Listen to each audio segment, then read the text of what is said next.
Hey everyone, welcome. This is Jason Clemens, Doctor of Chiropractic at the Rock Health and Wellness Center, and this is Life with Jason Clemens, DC. We are live right here from the Rock Health and Wellness Center studios in Lubbock, Texas. We're on 98.7 Walk by Faith Radio, 1420 AM, streaming on 987radio.com if you want to listen to us on the radio. And we're on our Facebook pages, we're on our social media pages, and we are ready to go. Everything is streaming. So hey, 2 nights in a row. How about that? It's like technology is working for us. Hope you guys had a great day tonight. We're going to talk about sprains and strains. I sprained my thumb, and I thought, hey, I'm going to. I need some treatment in this thumb, and so why not just do it right now in the middle of the show? And so I'm not going to do the shockwave on it. I did that last night, and man, it was great. Probably reduced about 70% of the pain in my thumb overnight. It was really good. It hurt when I was doing it, but that's the first time I'd actually applied it to my thumb. And so we're going to get into that. I'm going to show you some things. I got my cold laser right here, and so I'm going to laser my thumb. I'm going to tape my thumb with the rock tape, and I'm going to show you some of the things that we do, and we'll talk about sprains and strains. So that's going to be the agenda for the night. And then I've got a couple of articles talking about chiropractic care, talking about low back pain, which I don't love to talk about, but the article's kind of cool. So we're going to talk about that tonight as well. It's been a good week at the Rock. We've been busy, and there's been a lot of cool things happening. I'm telling you, that shockwave therapy that we've got is really it's going to make a difference in a lot of people's lives. It's hips, knees, shoulders, quad insertions. Been working on those things. The bottom of the feet, the feet themselves. It's plantar fasciitis, tendinopathies, tendinitis. Elbow tendinitis stuff. Worked on that this week. So it's been it's been busy. That might be how I sprained my thumb. Is holding that shockwave gun for so long this week. But it's been a good week. We've had great conversations with patients. We've had great progress with patients. It's so fun to see a patient start off. It's kind of like what we talked about last night with anxiety, and we're not talking about that tonight. 2 nights of anxiety is enough for me. It's like another night of anxiety, and we're all going to be depressed. So I don't want to talk about that tonight. I want to talk about upbeat stuff. I want to have some good time and talk about that. But we did talk about just a little bit last night on the show that when people come in without any hope, and then you show them how the nervous system works, and you tell them, hey, look, you're not broken, and then you move forward. And when I say you're not broken, I'm not talking about I'm trying to be like some sort of optimist or something. I'm not trying to be a half full, your glass is half full kind of guy. I'm saying that in the most practical way that you could possibly say it. Like, you're not broken. Your body's still alive. If your body is still alive, then we got a shot.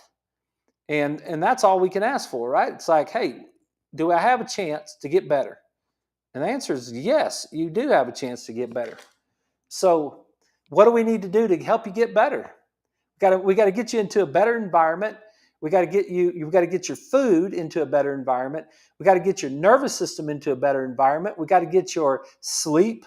We got to get your exercise, all those things that fit together, right? And if we can get those things in a better environment, your body wants to express health. It really does. Your body wants to be healthy. Matter of fact, you're having to try to make it unhealthy. Did that hit home just a little bit? Like, if you're unhealthy, you're actually working at being unhealthy. It's not because of some random thing. So when I say that, people sometimes, when I say, hey, you're not broken. If you've got anxiety or depression or whatever, and you've been told about that whole chemical imbalance, people think that they're broken. Well, I've got a defect.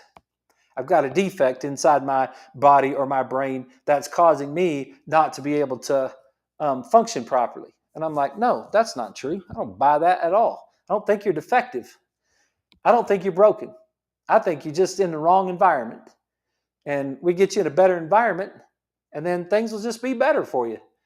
And I've seen it. And so that's super inspiring when you have that patient come in and they've lost hope or they don't know where to go. And then as you go through time, they're like really getting better. And you're working on some things. And I worked on some things today and I know the person sometimes watches our show, so I'm not going to say anything to give anything away because it's everything that we do in here is personal and HIPAA protected and all that stuff. I don't ever give away identities on this show. But I did make the comment to her that sometimes, I'm used to working out there on the thin ice. If you're not scared and you understand that you're trying to help the person and the person understands that you're trying to help them, sometimes the things that we're working on are they don't respond like microwave stuff. It's like, it's not a quick fix. It's not like Jesus came and laid hands on you and forgave you of your sins and set your body free. Right? We've talked about that. It's not like that. It's like sometimes it's actually a process. And sometimes you're working on bad body parts. And those body parts have been bad for a long time. But bad shoulders, bad hips, bad knees, bad feet, the brain, the whole thing together, right? And you get all those things put together at the same time. And it's like sometimes when you're working on it, it's what I mean by that is some doctors won't work on those things. Some doctors will say, "No, I don't think I can help you," and that's a very rarely said sentence in my office. We don't say that much. So anyway, it's been a good week. If you guys if I can help you with anything, if you got any questions tonight, send them to me 806-794-0400. That's our text line 806-794-0400. You can send me any text. You can make a comment on social media. You can call me. I don't care what. And then I'll be glad to answer any of your questions. So let's get to it. Because I want to do this tonight. So this is our Erconia laser. It's a cold laser. And what it's going to do inside my thumb, it's going to increase ATP production in the mitochondria. And you're like, what does that mean? You have a cell. Inside that cell, you have a mitochondria. That mitochondria produces ATP, which is the energy of the cell. You have your own power plant inside your cell. You have somewhere between 200 and 2,000 mitochondria per cell. And the article that we read a couple weeks ago said that mitochondria migrate, that there's some evidence that this mitochondria actually might leave this cell and go to another cell that needs more energy, and then they migrate, that's crazy, right? And so what are we going to do with this laser? We're going to hit it. We're going to hit that mitochondria with a violet light and a red light. And there's an electron transport chain in the mitochondria that has different heights to it. And these different wavelengths are going to hit that mitochondria, and it's going to stimulate the electron transport chain to increase ATP production, which now gives this cell a little bit more power to heal. And so if you're wondering what goes on with laser, that's what goes on with lasers. So this is Erconia. They're the number one group in lasers. They've got the most research out of anybody in lasers. And so this thing's pretty crazy. Like Leslie had, I know this is she probably didn't want me to tell the whole world this, but she went and got a pedicure several years ago, and she got some sort of fungus underneath that one of her big toe, and she had pain in her toe. We did every supplement we could think of to fix that issue, and we put this on her foot, and we solved that problem. I don't even have how many times she did it. Very few. It's only a couple times, probably less than 6 times. She shined this laser on that toe, and it killed that fungus underneath there, and she has not had any toe pain since then. It's pretty cool stuff. I use it all the time. We use it on the brain. We use it all over the body. And tonight, what I'm going to show you is I'm going to go to my settings. You can't see this, and then I'm going to pick inflammation, and then it's got a 4-minute cycle, and I'm just going to hit start, and it's going to shine a laser. And so I'm just going to laser my thumb right now over that area. You can't feel anything at all. Like I'm just hitting my thumb. You can kind of see it on TV. I mean, on our social media a little bit. But so I'm just going to let that relax. And I mean, there's nothing to it. It's just firing in there, and we got 2 different lights going at the same time. Let's see if I can make that, like if you can see it. Maybe you can see it a little bit on my thumb there. And so, I just try to cover the area that's the tender spot. So you might say, okay, doc, your thumb is sprained and it hurts. And it did really good until like late this afternoon, probably after 4 o'clock. I've been adjusting all day long. We started this morning at 6. And after I did the Shockwave last night, I went home and it felt great. And then I taped it and then got up this morning, and it actually did really well pretty much throughout the whole day. And then by about 4 o'clock, I don't know how many different Shockwaves we did today. 1, 2, 3, 4, 5, 6. I probably did 5, 6, 7 different Shockwaves today.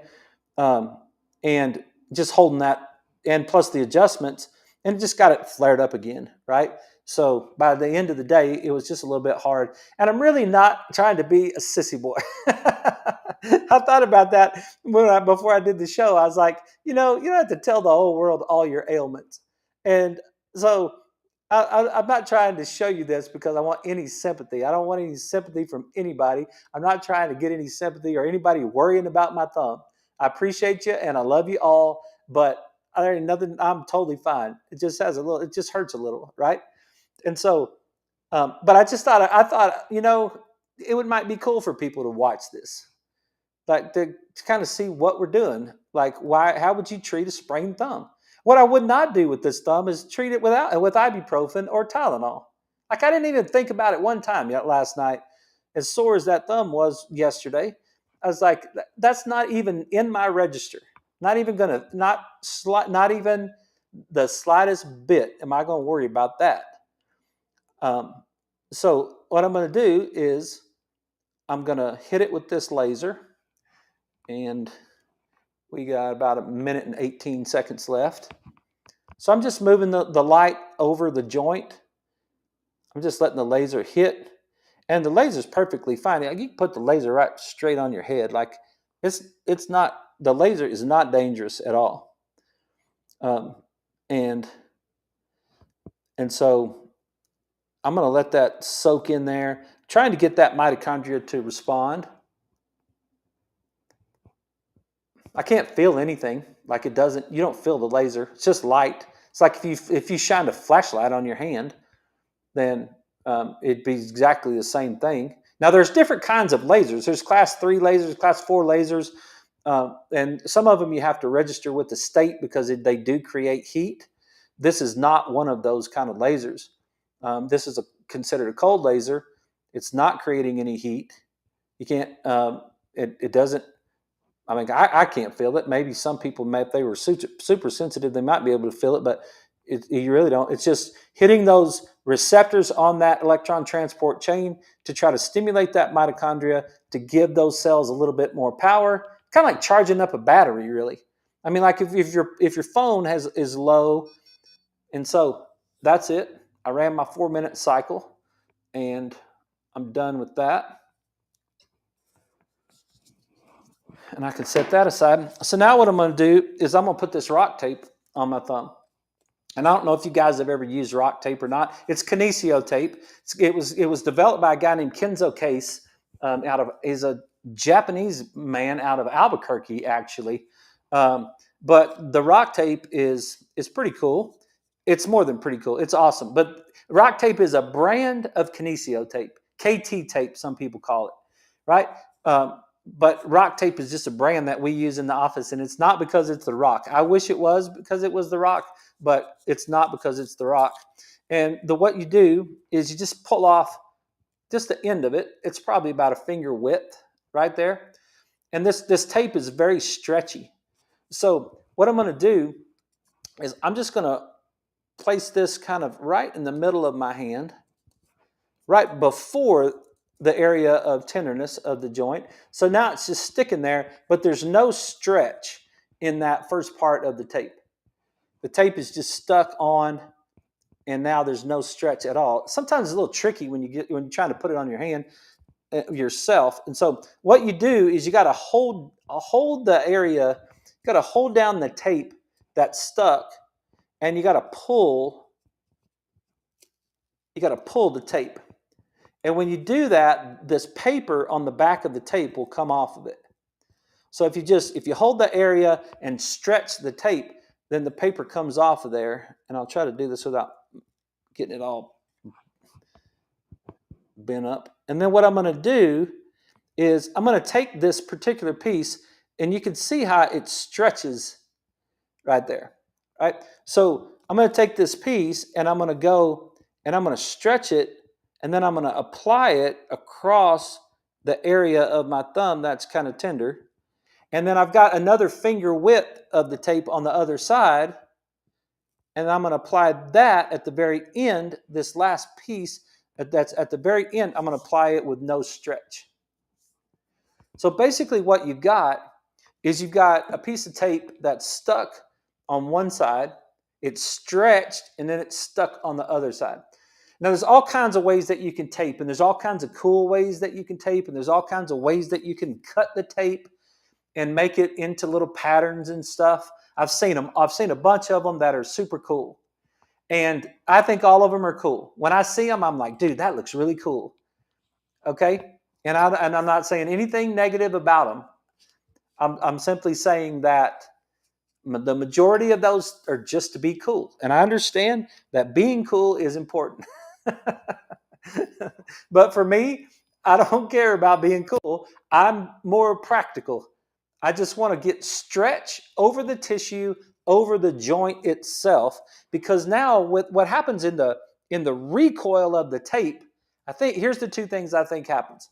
I think we create a lift in that area. So because the tape stretched, and then we applied it stretched, and then when we let go, it kind of pulled, and I think it creates a little lift, and so it helps move any swelling that we've got in that area out of there.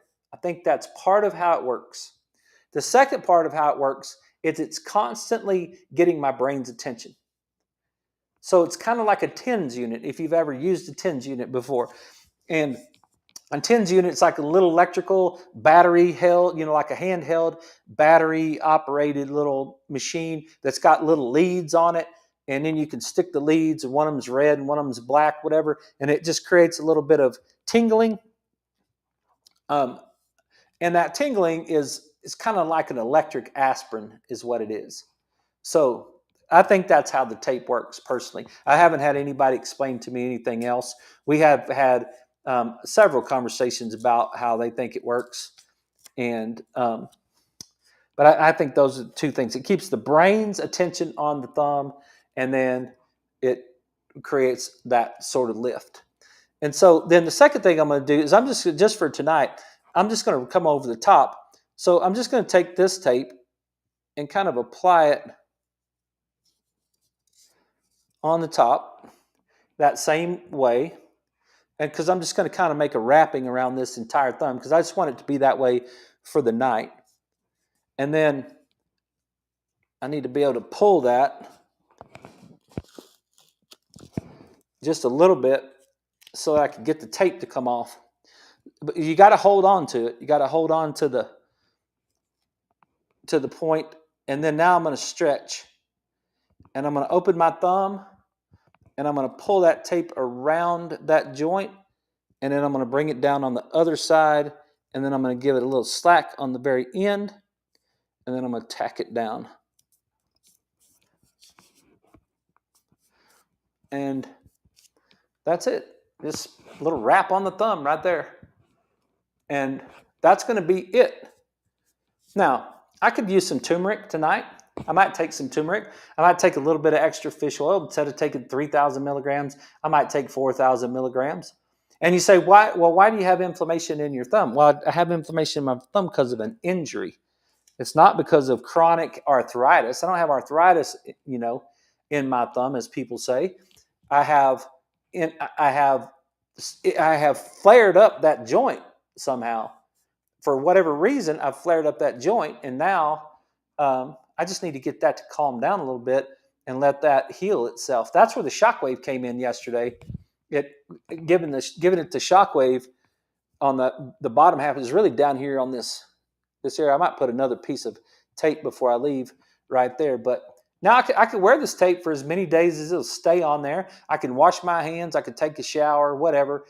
It's not going to come off. It's waterproof. We get the number 3 rock tape here in the office, and so it's waterproof. It'll stick. It'll stick and stay. I did it earlier today, and I just took the tape off before I started the show because I wanted to hit it with the laser. And that's something else that. So that's kind of how we would treat a sprained strain. We would adjust. We'd make sure that we'd reset the muscles around it, and I've kind of been doing that throughout the day, what we call origin insertion technique. And so I've kind of just been reestablishing tendon attachment on that joint throughout the day, and just kind of make it that kind of working that right through there. But and then the laser, the rock tape, and then that's it. And it's like I'm not. It's like what I'm saying. It's like there's just different ways that you can do it. One of the things I might do tomorrow, if we still don't, right before, is this this stretchy. This comes from Rogue Fitness. Actually, is where I got this. Kelly Starrett calls it voodoo wrap. That's where I learned it. It's called voodoo wrap. I know it's like whatever, but it's just a stretchy kind of rubber that you could wrap around that area and basically just cut the oxygen off to the area, cut the blood flow off to the area, starve that for a minute, starve it all the way down to the elbow. So if I was going to use the wrap on there, I'd probably wrap it from my wrist and then wrap it all the way down to my elbow. And I'd create this metabolic soup, is what they said at NeuroCon this summer. It just kind of stops. It just stops all of the activity that's going on in there. And then I'd take a hand weight and I'd go through some motions with that hand weight. Take a 5-pound weight or a 10-pound weight and just move that around with the band on it. I put that band all the way around it, and then and I'd do that maybe 2-3 minutes. Like not very long at all, because it hurts. It hurts when you cut all that circulation off of your wrist, and then when you let that go, it like floods the area with blood supply, and then it kind of washes out all of that bad material that might be in the area. Any of those inflammatory chemicals that might be in the area, that it just kind of flushes it out, and this is crazy. This is crazy how good a lot of times this wrap works with someone. And we do it quite often. I do it a lot on ankles. I do it a lot on knees. I do it sometimes on elbows and wrist. It's really hard to get to the shoulder and the hip. I've done it a couple times on the shoulder and the hip, but for the most part, it's just wrap it up tight, let it go for about 2 or 3 minutes, get some activity on it, turn it loose, and there you go. And so I'm trying to reestablish proper physiology. I'm trying to reestablish proper neurology in the thumb. Like it's a different world that I used to live in. I mean, if I sprained my thumb for the first 30 years of my life, then I'd be icing down my thumb, and I'd probably take a Tylenol, right? It's like go in the training room, Just go in the training room. You just get Bayer aspirin and Tylenol as much as you wanted in the training room at Tech when I was going to school. Just walk in there. Some of our offensive linemen just walk in there and just get a whole handful of that stuff. Just take it with them. They just been banging heads for 2 hours and they've got a headache, and then they just take that stuff. It's horrible. It's horrible all the way that we used to do it. But another way is to ice it down. And I'm telling you, I am not an ice it down guy. My knowledge based on sprains and strains and injuries and all that stuff, what I've been taught is no, don't use ice. Ice decreases nervous system function, and nervous system is what's going to heal this thumb. It's my nervous system. It's my brain that's going to heal this thumb. I need my brain and my thumb communicating together. And I need my thumb to have as much energy as it possibly can. I need my brain to have as much energy as it possibly can too. So I'm not going to ice my thumb down and decrease my nervous system function. And I know a lot of people will. A lot of people, you get a sprain strain, you just go to the ice. Just ice it down. And trainers, I see it all the time in the NFL and in the Major League Baseball and basketball and all that stuff, just icing people down. That's what trainers have been doing for the last 100 years, and that's what they're going to continue to do. But I'm telling you, the new research out on sprains and strains says you'd probably be better off if you put some heat on it really quick. Heat that thing up. And so that's kind of the Shockwave yesterday is slightly inflammatory before it's anti-inflammatory. So that's it. That's my thumb. I'm gonna just chill out tonight and get to work tomorrow. Okay, we're gonna take a break. We'll be right back right after these messages. You guys stick around. We're gonna get into some articles.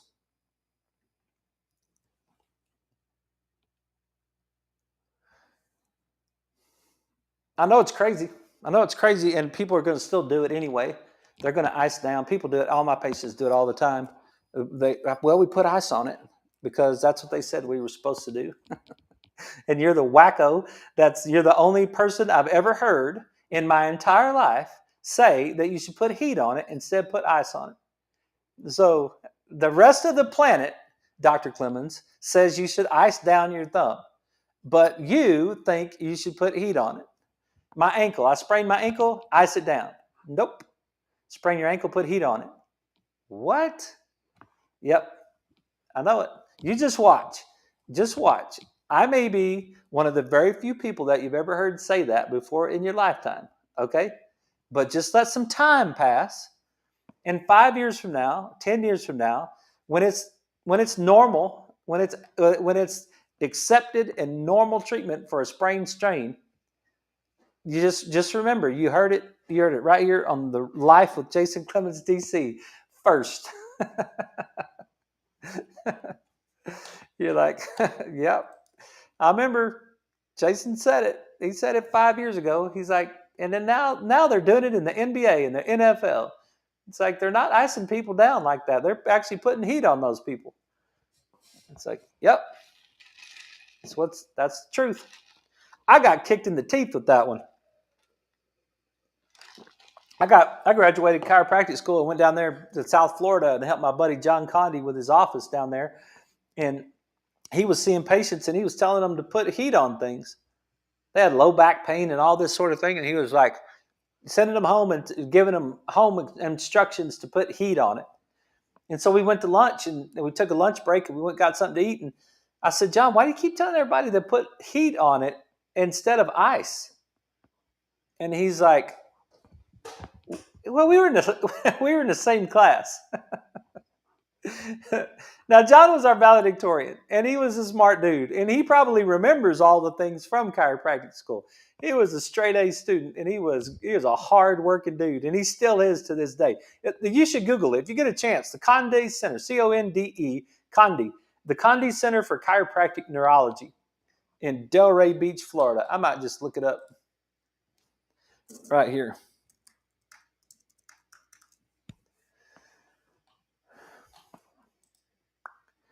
That's my man right there. Hang on, let me get us back on. Okay, everybody, we're back. This is Life with Jason Clemens, DC. And we are talking. We just talked about sprained strains, and I was telling you where I got this idea for heat. Let me show you. See, yeah. So there's my man right there at the Condi Center, and these are his associate doctors or guys that work for him. He is a chiropractic neurologist, and that's the top of the line in the chiropractic profession as far as I'm concerned. There's the radial pressure wave that we have, but Dr. Condi is man, he's a good dude. I love that guy. I've loved him for a long time. Let's see if I can find a picture of him right there. There he is, right there. Yeah, there's my man right there, John Condi. He's a golden human being, and he's smart as heck. And anytime I've ever asked him for any help, he's just been there. He is so great with everything. He's just one of my favorite people. MJ and Katia and Joe and John, those are my four favorite guys, probably, that in my circle of influence. And so Dr. Condi's down there. So he tells me, he's like, so what does heat do to the nervous system? And I said, it speeds it up. And he's like, what does ice do to the nervous system? And I said, it slows it down. And he said, what does the healing? And I just looked at him and I said, why don't you shut up? I was like, okay, fine. All right. The nervous system does the healing. You get that, right? You get that. The nervous system does the healing. If you cut your finger and you put a Band-Aid on your finger, is it the Band-Aid that heals the cut on your finger? If you get a blister on your foot, what heals the blister? Is it the covering that you put on the top of it? Is it the Tylenol that you took because you cut your finger? No, it's your brain. Your brain gets the signal from the cut. Your brain gets the signal from the sprain of your thumb. This thumb is now sending. Remember what I talked about? I said it multiple times. Let me get rid of Dr. Condi's picture, but I love that guy. I've said it multiple times. You don't have thumb pain.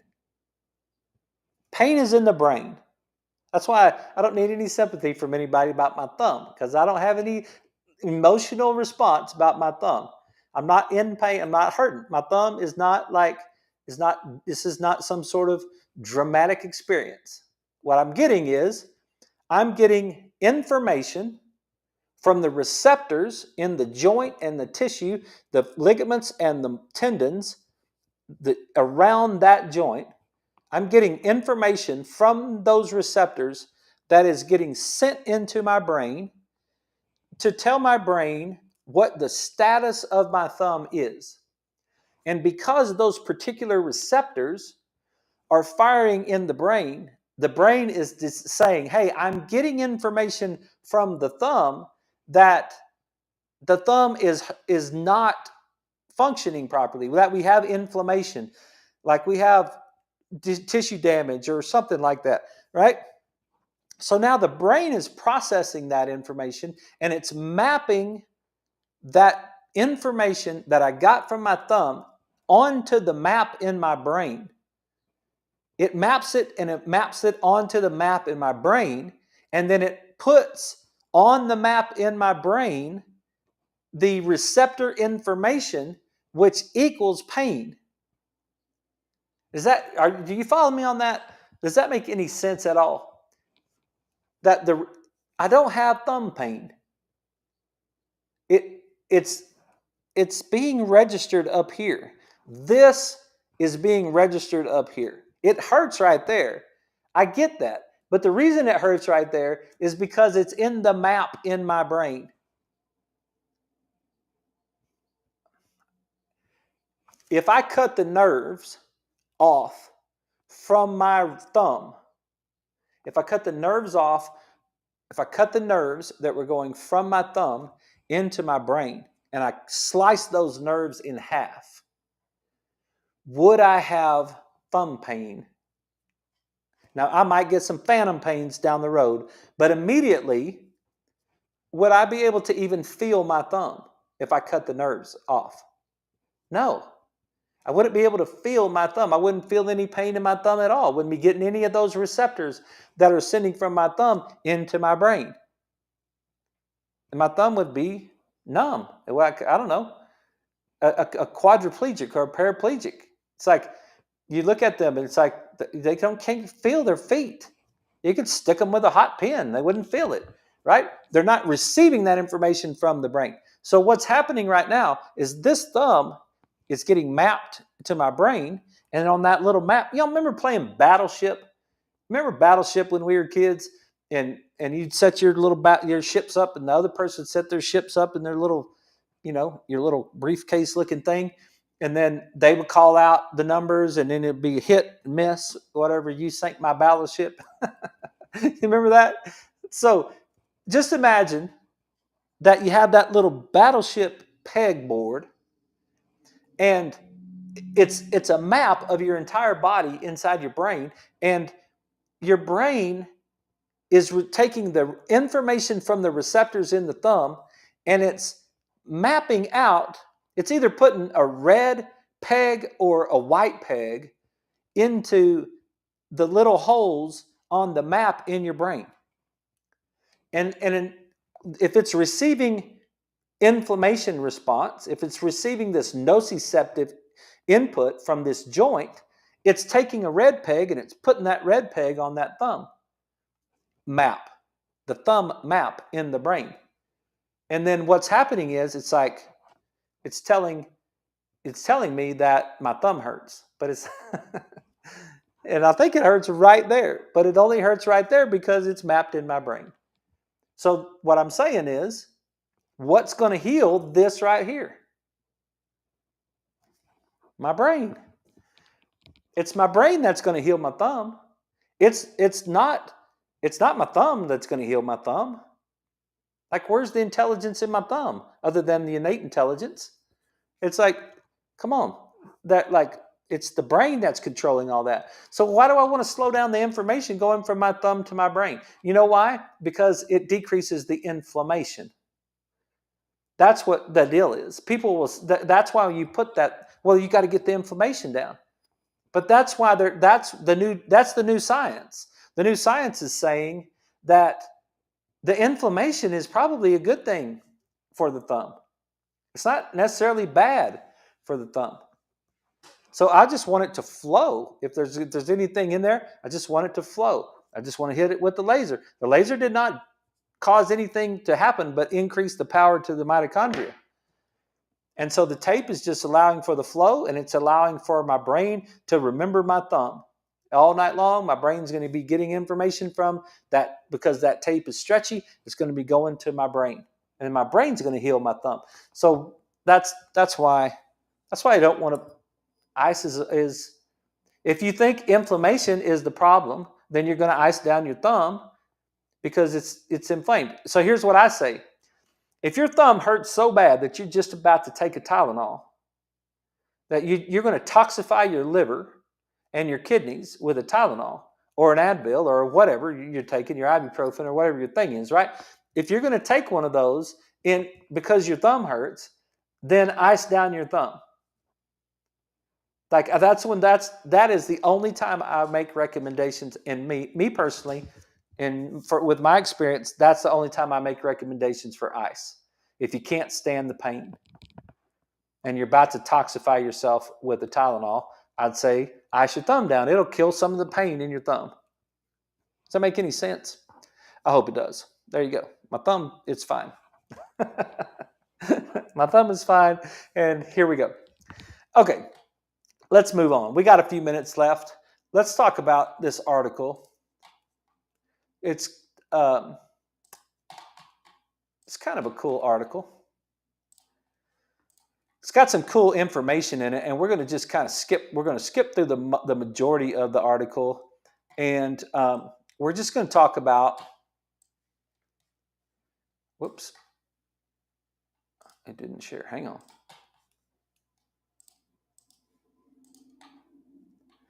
There it is. Okay. The title of the article is called "The Dynamic Cycle of Low Back Pain." Now, this is the Rock Health and Wellness Center. So why do you use these articles that say low back pain? Because it doesn't that just fit right into the narrative that everybody's talking about? Like that's what you are, is a low back pain guy. I know I'm not. I'm not a low back pain guy, but you can learn something from almost anything. So we can learn something from this, and we're going to learn something. This says the dynamic cycle of low back pain, a 17-year population-based study analyzing the National Health Insurance Service data in South Korea. One thing that it would be really cool for everyone to understand is that there is an entire globe full of people who are dealing with health. It is not just happening in Lubbock, Texas. And it's not just happening in Texas. And it's not just happening in the United States. We think that a lot of us think that the way things happen is the way they happen in the United States. And it's like, no, there's actually I think we have 330 something million people, 320 something million people in the United States, and there's supposedly 8 billion people on the planet. That means that there's 7 billion something left over that are not in the United States. There's an entire globe full of people and a lot of people do things differently than we do, right? So this is service data in South Korea. Medicina is the journal.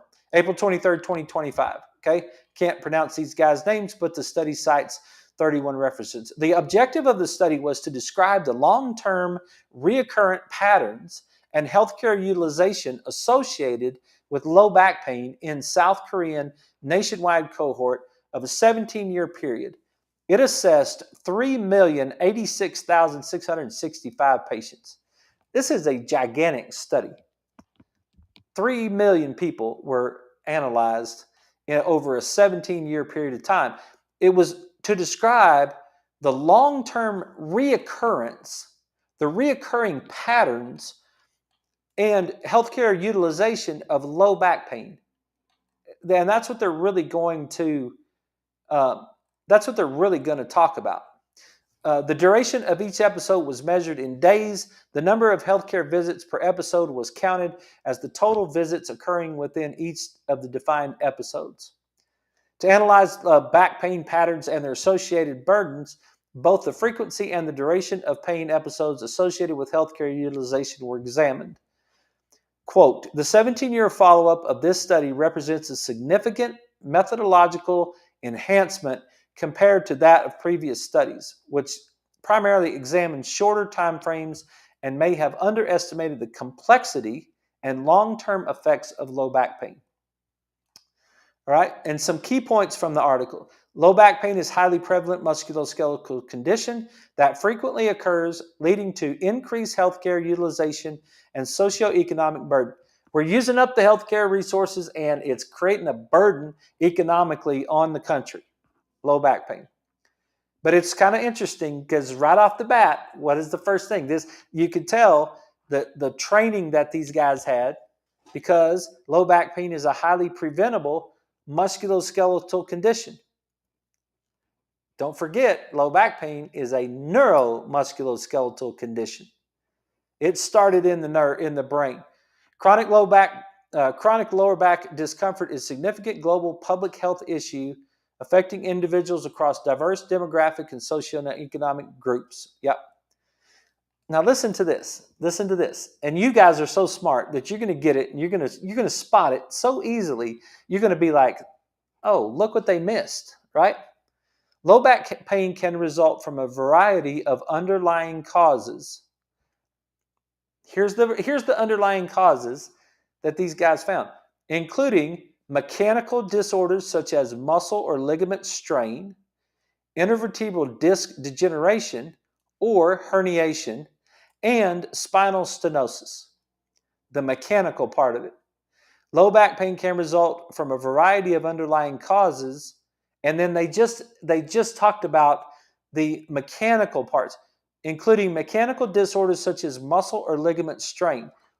Let's stop for a second and let's ask ourselves, why would you get a muscle or ligament strain on on the joint. Is it because of repetitive use? Yes, could be. Is it because of overload? Too much? You lifted a couch, you tried to pick up something super heavy? Yes, you could have done that. Could you also get muscle or ligament strain because the brain muscle connection was wrong? Yes. That's where they kind of miss. They don't mention anything in this whole first part of the article about the brain. They don't talk about it at all. So let's go back down to the findings and let's watch some of these findings right here. Low back pain was most prevalent among individuals aged 40 to 59 years and more commonly observed in women, aligning with global epidemiological trends. Interesting. 40 to 59-year-old women. Why 40 to 59-year-old women? Because you've lost that youth fitness. You've gone to the part of your life to where you've started to lose your core strength. You started to lose some of your fitness that you had. It's so hard to talk to young kids about the back pain, about low back pain. They're so fit and adaptable that it's like, look, I'm just telling you, this right here is a problem. And when you get to be 35, 45, 55 years old, you're going to notice that this is a problem. And they just look at you like, whatever, doc. And it's like, I know you're not, I didn't listen to anybody when I was that age either.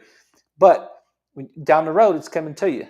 Those underlying causes, those abnormal movements and those abnormal neurological firing patterns are going to show up down the road, right? The study revealed distinct patterns in the frequency, duration, and healthcare utilization associated with low back. Among patients who's experienced their first episode during the study, 77% went on to have at least one additional episode. That's very important. 77%. It's not a one and done. Low back pain is not a one and done. If you're over the age of 40 and you've dealt with low back pain, you know that what's happened is the episodes have gotten closer together. You used to have low back pain once every 3 years when you were in your 20s. But as you moved older and you went to your 30s, instead of once every 3 years, it became once every 2 years and then once every year. And then now it's twice a year. And now it's 3 times a year that my back hurts, right? It's the episodes are getting closer together in time. And the second thing that you'll realize is that the duration of the episode lasts longer. When you were younger, your low back hurt for a day or two. When you got older, now it's like 3 or 4 days. And then all of a sudden it's like, man, my back hurts. It's been hurting for 2 weeks, right? The time to get over it and the duration and the episodes, and that's what this is going to say in this article here. Most patients 79% of them experience more than one episode throughout the study period. Patients experienced an average of 3.5 plus or minus 9.6 episodes during this period. As the number of episodes increased, the intervals between episodes shortened, right? And I didn't even know it was going to say that, but that's what it says. While healthcare utilization intensified, reflecting a progressive burden on healthcare resources. Recurrent rates increased with each episode, and utilization increased. After the first episode, approximately half the patients had their second episode around 500 days later. Yep. At first, it's like a year and a half. Then my back hurt again. And then just watch. That interval progressively shortened with each subsequent episode. Approximately half the patients had their third episode approximately 300 days after the second, and their fourth episode approximately 240 days after the third, and their fifth episode approximately 200 days after the fourth. You see what I'm saying? It's like they get closer and closer together because the body's breaking down even more and more. And you guys might have experienced that in the past. An analysis of low back pain episodes revealed that later episodes tended to last longer than the early ones. That's what I just said, right? This is not new. This is not new information. This is just it's just congruent information from South Korea, because South Korea's nervous systems and backs and They're not different than people from Australia, and they're not different than people from South America, and they're not different than the United States. It's a nervous system, it's a body, it's muscles, it's ligaments, it's tendons, all that stuff, and it's very common. A similar pattern was observed in healthcare utilization, with patients attending on average of 2.8 to 6.8 visits during their first episode, rising to 3.9 to 10.3 visits by the 10th episode. There is decreasing time intervals between the successive episodes. Yeah, we got that, right? 50% of patients had their second episodes around 700 days after their first, but this interval reduced significantly with each subsequent episode. Yeah, we got it. Conclusions. Okay. The findings highlight that low back pain is not merely an isolated condition, but a recurrent issue that poses significant challenges to patients in healthcare systems. And I can tell you in the United States, part of the challenge it has with healthcare systems is that the healthcare system only looks at it as an episode, and they don't want to do anything about it before the person gets the problem. Low back pain follows a progressive course with increased episode frequency, prolonged duration, and escalating healthcare utilization. The findings reaffirm that recurrent back pain is a common and episodic condition, imposing a progressively greater burden on affected individuals and healthcare structure. It gets worse over time. It gets worse for the patient, and it gets worse for the healthcare group. You're going to use more resources on it. Recommendations. This is some good stuff right here. These findings highlight the need for early intensive management and long-term follow-up strategies to mitigate the growing burden of recurrent low back pain on individuals and healthcare systems. Let me say that again. These findings highlight the need for early intensive management. Patient comes in, their back hurts a little bit. What do I know about, what am I going to do, first of all? I'm going to evaluate that person just like I'm going to evaluate everybody else that's coming into the office. I don't evaluate you differently because you have low back pain versus neck pain versus vertigo or whatever. Like, I'm going to evaluate your nervous system. I'm going to look at your nervous system. I'm going to take x-rays of your spine. I'm going to look at it from your neck. I'm going to measure your curve and your cervical curve. Remember the articles we had last week about cervical curve and low back pain? Like, that matters, and it should matter right here. Intensive management. That's their recommendation is, hey, there's a need for early intensive management. Analyze the patient, the entire patient. Look at the eat well, move well, think well concept. Look at the food, look at the nutrition, look at the exercise, look at the sleep, look at the overall brain, look at the right brain, left brain. Look at the way that the pupils are firing so that you can understand the autonomic nervous system. Evaluate that patient. Fully evaluate that patient. And I can tell you, I did not do all that stuff for 20 years. I didn't do as well earlier in my career as I do today. It's not the same. And sometimes I have a patient that they want to just, it's like, I've had one person that's trying to get in that's rather new to my office. I saw the wife and then the husband's trying to get in. They're like, they call on Friday morning and they're like, hey, can you get my husband in for an adjustment today? And I'm like, no, I cannot. It's like, this is not the joint. This is not if you want that kind of care, that's what the joint chiropractic is all about. It's awesome for that stuff. I'm not saying anything bad about the joint. It's just like, if you want to get in today, you've never been seen by your doctor before, and you just want to get adjusted, you would never say that to your cardiologist. You would never say that to your orthopedic surgeon.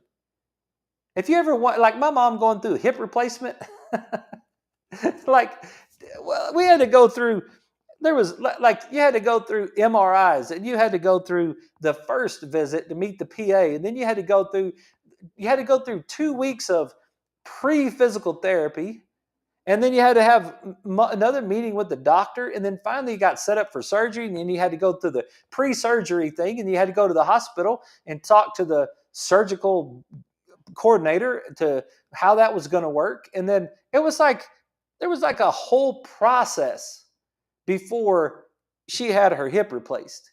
And then once she had her hip replaced, then she had to go through a whole process. She's still going through the process now.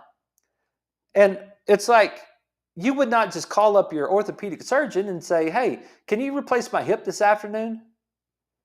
It's like, you don't get into your dentist. You don't call your dentist and say, hey, you know what? I think I got a cavity. Can you fill my cavity this afternoon? Like, try that. Like, that's not the way it works in any other healthcare realm. But people, for some reason, think that they could just show up. Like, I could just call you today. Can you just get him in for an adjustment? I'm like, no, I haven't ever evaluated him before. And they're like, well, you don't need to evaluate. What do you got to do? Like, well, I'm going to do an intensive. I'm going to do an intensive management and long-term follow-up strategies to mitigate things that go down the road. That's what I'm going to do in my office. It's like, this is not a walk-in clinic. This is a healthcare facility that's got some backing in some thoughts right here. Hey, we've run out of time. We'll hang around with this, and we'll bring it back tomorrow. I know you guys are just dying to hear the end of this article, and then we'll give you an update on the thumb, and I'm sure we'll find something fun to talk about tomorrow night. You guys have a great evening. If there's anything I could do to help you, please let me know. And otherwise, I'll see you guys tomorrow night at 6.